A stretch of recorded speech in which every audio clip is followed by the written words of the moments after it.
ताज्या घडामोडी पाहिजेत तर मग C24 तास या आपल्या YouTube चॅनलला लाईक करा, शेअर करा, सबस्क्राइब करा आणि बेल आयकॉनवरती क्लिक करायला विसरू नका। श्रीगोंदा तालुक्यातील लोणी व्यंकनाथ प्राथमिक आरोग्य केंद्रामधील हलगर्जीपणामुळे 2 निष्पाप चिमुकल्यांचा दुर्दैवी मृत्यू झाल्याचा आरोप करत संतप्त ग्रामस्थांनी आरोग्य केंद्रावरती धडक देत अधिकाऱ्यांना जाब विचारलाय। वेळेमध्ये शासकीय रुग्णवाहिका उपलब्ध न झाल्यामुळे या दोनही मुलींचा जीव गेला आहे असा आरोप ग्रामस्थांनी केला आणि दोषींवरती कठोर कारवाईची मागणी करण्यात आली आहे। त्यानंतर आंदोलनाची माहिती मिळताच पोलीस आणि आरोग्य विभागाचे वरिष्ठ अधिकारी घटनास्थळी दाखल झाले। संतप्त ग्रामस्थांशी चर्चा करून चौकशीचं आश्वासन देण्यात आलं। या प्रकरणाची सखोल चौकशी करून दोषींवरती योग्य ती कायदेशीर कारवाई केली जाईल असं प्रशासनाकडून सांगण्यात आलंय। लोणी व्यंकनाथ येथील या दुर्दैवी घटनेमुळे संपूर्ण परिसरामध्ये हळहळ व्यक्त केली जाते। आरोग्य व्यवस्थेमधील त्रुटींवरती पुन्हा एकदा प्रश्नचिन्ह निर्माण झालाय। या प्रकरणामधील चौकशीचा अहवाल काय येतो आणि दोषींवरती नेमकी कोणती कारवाई होते याकडेच सर्वांचं लक्ष लागलंय। मी डॉक्टर ज्योती मांडगे, अतिरिक्त जिल्हा आरोग्य अधिकारी। लोणी व्यंकनाथ इथून फोन आल्यानंतर आम्ही जिल्हा स्तरावरून माननीय जिल्हा आरोग्य अधिकारी डॉक्टर नागोजींचा यांच्या सल्ल्यानुसार मी इथे PSCला लॉक लावलं आहे ग्रामस्थांनी आणि 2 बालकांचा मृत्यू झाला आहे बुडून। त्या संदर्भात ॲम्ब्युलन्सबद्दल काहीतरी तक्रार असल्याचं आणि डॉक्टरांबद्दल काही तक्रार असल्याबद्दल माहिती मिळाली। त्यानुसार आम्ही इथे आल्यानंतर ग्रामस्थ जमा झालेले होते आणि आतमध्ये आल्यानंतर आपल्याशी चर्चा करू असं बोलून त्यांनी मला देखील लॉक केलं आणि माझ्याबरोबर तालुका आरोग्य अधिकारी डॉक्टर डांगे मॅडम यांना देखील लॉक करण्यात आलं। त्याच्यानंतर बऱ्याच वेळ बाचाबाची PI साहेब आल्यानंतर झाली आणि मग लॉक उघडून सामंजस्याने सगळ्यांचं सांत्वन करण्यात आलं आणि जे काही कोणी दोषी निघेल, समजा जर आमच्या कर्मचारी किंवा डॉक्टरांकडून ॲम्ब्युलन्स देण्यामध्ये काही चूक झाली असेल किंवा त्याच्यामध्ये जर दोष असेल त्यांचा, तर योग्य ती कारवाई जिल्हा स्तरावरून आरोग्य विभागात घेण्यात येईल। धन्यवाद। मॅडम, कोणत्या अधिकाराच्या अंतर्गत आपल्याला ॲम्ब्युलन्स देता येत नव्हती असं डॉक्टरांनी सांगितलं, अशी काही माहिती काय तुम्हाला डॉक्टरांबरोबर बोलणं झालं? हां, त्याच्यात जिल्ह्याकडे ॲक्च्युली 2 प्रकारचे ॲम्ब्युलन्स असतात आरोग्य विभागाचे, 102 आणि 108। 108 ही सिव्हिल सर्जन साहेबांच्या अंतर्गत येते आणि ती रेफरलसाठी वापरली जाते। पूर्ण राज्यामध्ये तिचे मॅपिंग केलेलं आहे, तिचा एरिया ठरलेला आहे, ती कुठे उभी राहील आणि तिला कॉल आला की ती जाते। 102 ही PSCसाठी दिलेली ॲम्ब्युलन्स आहे, जी PSCच्या कामासाठी आणि माता आणि बालसंगोपन ह्याच कार्यक्रमाअंतर्गत वापरली जाते आणि PSCच्या प्रायव्हेट हॉस्पिटलमधून दुसऱ्या प्रायव्हेट हॉस्पिटलमध्ये रेफर करण्यासाठी ही ॲम्ब्युलन्स नाही देत आहे। हे शासन निर्णयामध्ये आहे। मॅडम, समजा ही ॲम्ब्युलन्स दिली गेली असती तर मग संबंधित डॉक्टरांवर काही आरोप झाला असता किंवा काही त्यांच्यावर कारवाई करण्यात आली असती? गव्हर्नमेंटच्या जे शासन निर्णय आहे त्यानुसार तरी 102 फक्त माता बाल संगोपनसाठी वापरायची आहे। हां, एक PSCमधून एका म्हणजे government institute to government institute आपण पाठवू शकतो। हे पेशंट प्रायव्हेटला होतं आणि दुसऱ्या प्रायव्हेटला जाणार होतं असं मला आत्तापर्यंत समजलं। तरी आम्ही सखोल चौकशी झाल्यानंतर याच्यावर योग्य ते मला बोलता येईल। आता चौकशी करताय, आज चौकशी कोणती केली आणि हा चौकशीचा अहवाल कधी करून दिला आणि कोणते अधिकारी आपली चौकशी करणार आहेत?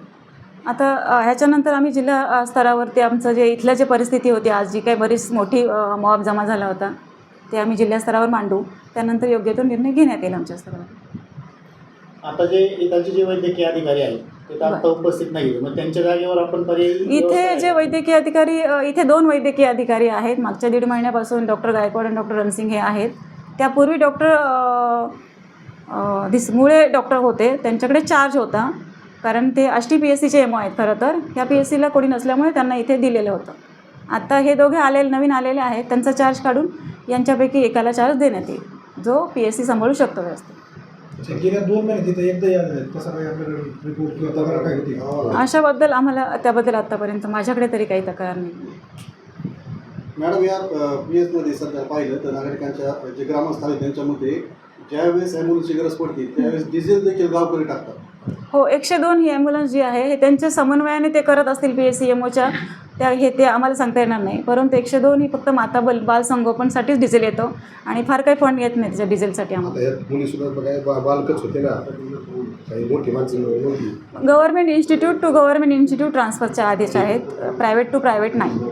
आमचे सहकारी मित्र अनिल कांडेकर यांच्या शेतामध्ये जे शेततळ आहे ते त्यांच्या घराजवळच आहे। सकाळी 2 मुली, त्यांची मुलगी आणि पुतणे ह्या खेळत असताना त्या तलावाकडे गेल्यानंतर तलावात पडल्या शेततळ्यामध्ये। अनिलने दोन्हींना आटोकाट प्रयत्न करून बाहेर काढलं, त्यांचा श्वासोच्छ्वास चालू होता। त्यानंतर तो गावात घेऊन आला दवाखान्यामध्ये। ते दरम्यानच्या काळात लोणी PUCमध्ये फोन केला प्राथमिक आरोग्य केंद्रामध्ये ॲम्ब्युलन्ससाठी, तर तिथं ज्या गायकवाड मॅडम इन्चार्ज आहेत त्यांनी ॲम्ब्युलन्स पाठवू दे म्हणून सांगितलं आणि तदनंतर त्यांनी वरिष्ठ अधिकारी डॉक्टर मुळे यांना फोन केला. त्यामुळे डॉक्टरांनी ॲम्ब्युलन्स देता येणार नाही अशा त्यांना सूचना दिल्या. त्यानंतर ती ॲम्ब्युलन्स काही गेली नाही. ह्या घटनेमध्ये 10-15 मिनटं वेळ गेला आणि सदर पेशंट पुढील हॉस्पिटलला नेण्यासाठी जो मधला कालावधी गेला 15-20 मिनटं, त्यामध्ये त्या दोन्ही मुली गतप्राण झाल्या. ह्या सर्व गोष्टीस डॉक्टर मुळे हे जबाबदार आहेत. आमची गावकऱ्यांची इच्छा आहे की बाबा ह्या अधिकाऱ्यावर कारवाई झाली पाहिजे. मुळात असा विषय ॲम्ब्युलन्स शासनाची आहे. प्रत्येक वेळेस ते ॲम्ब्युलन्स डॉक्टरांना विचारायची. ॲम्ब्युलन्स विचारल्यानंतर त्या ॲम्ब्युलन्सला डिझेल पेशंटने टाकायचं आणि मग ते ॲम्ब्युलन्स इथून हलती. मुळात हा शासनाचा जो कारभार आहे तोच चुकीचा आहे. ॲम्ब्युलन्स शासनाची असताना तिला डिझेल गावकऱ्यांनी किंवा पेशंटने द्यायचं कारण पडत नाही. हे प्रत्येक वेळेस गावातील पेशंटची पिळवणूक करायची आणि त्याचा गैरफायदा घ्यायचा.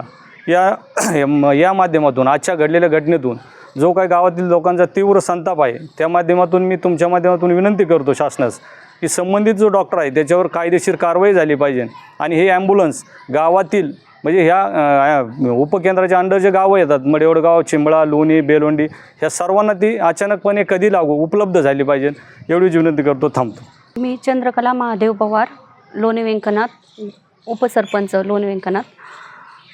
आज या ठिकाणी 2 कांडेकरांच्या लहान छोट्या मुलींचं शेततळ्यामध्ये पडून निधन झालं, अपघाती निधन. त्याबद्दल ज्यावेळेस ॲम्ब्युलन्स मागवली त्यावेळेस त्यांनी सुविधा लवकर दिली नाही, त्यामुळं त्या मुलींचं निधन झालं. त्याबद्दल ॲम्ब्युलन्स व्यवस्थित टायमिंगवर पोहोचली असती तर अशी घटना घडली नसती. त्याबद्दल ही सरकारी सुविधा कमी पडली.